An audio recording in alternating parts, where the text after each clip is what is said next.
میرے اور تیرے درمیان صرف ایک میں ہے جو میرے لیے باعث عذاب ہے۔ مجھ پر رحم کر اور اس میں کو درمیان سے اٹھا لے۔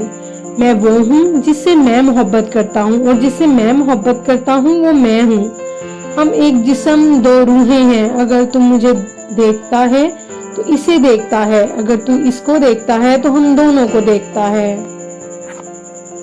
انسان جب اللہ سے محبت کرنے لگتا ہے تو ایک وقت ایسا بھی آتا ہے جب وہ اس سے متحد ہو جاتا ہے، اس کی ذات میں سر تا پا ڈوب جاتا ہے اور پھر اس کا ذاتی تشخص ختم ہو کر ذات خداوندی کا ایک حصہ بن جاتا ہے۔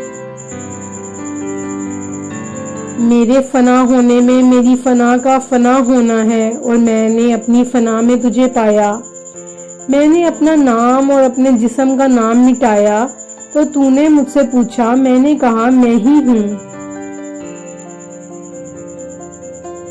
دنیا میں بازی لے جانا چاہتے ہو تو ہمیشہ حق پر چلو، چاہے کچھ بھی ہو جائے۔ حق کے راستے پر چلتے رہو کیونکہ حق پر چلنے والے دنیا میں ناکام نہیں ہوا کرتے۔ جس طرف بھی نظر اٹھاتا ہوں، جس طرف بھی دیکھتا ہوں، جہاں بھی نظریں جماتا ہوں، تجھی کو جانتا ہوں، تجھے ہی سوچتا ہوں اور تیرا ہی تصور پختہ کرتا ہوں۔ میرے خیالات خدا کی بدولت پیدا ہوتے ہیں۔ ہم جتنا زیادہ غور کریں گے اتنی ہی یہ حقیقت ہم پر واضح ہوتی جائے گی کہ خدا کا تعلق ہم سے براہ راست ہے اور درمیان میں ثانوی علتوں کا فرض کرنا غیر ضروری ہے۔ ہماری زندگی، حرکت اور ہستی سب خدا کے اندر ہے۔ اے خدا، تیری مثال میری آنکھ میں اور تیرا ذکر میری زبان پر رہتا ہے۔ تیرا گھر میرا دل ہے، پھر تو کیوں جدا ہو سکتا ہے؟ جس پر میں عاشق ہوں وہ میں ہی ہوں اور میں خود اپنا محبوب ہوں، لہٰذا جب تو مجھے دیکھ لے گا تو گویا تو نے ہم دونوں کو دیکھ لیا۔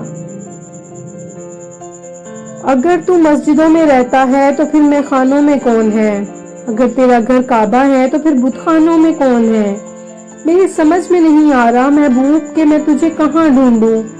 اگر تو خرد والوں کے پاس ہے تو پھر دیوانوں کے پاس کون ہے؟ اگر تو لمبی داڑھی، عصا، تسبیح اور دستار میں ہے تو پھر معصوم بچوں اور مستانوں کے پاس کون ہے؟ تو نے مجھے اس قدر قریب کر دیا ہے کہ میں خیال کرتا ہوں کہ تو اور میں ایک ہی ہیں۔ تیری روح میری روح میں اس طرح سما گئی ہے جس طرح عنبر مشک کے ناب میں مل جاتا ہے۔ آرام و سکون اس سے دور چلا جاتا ہے جو دنیا میں سکون تلاش کرتا ہے۔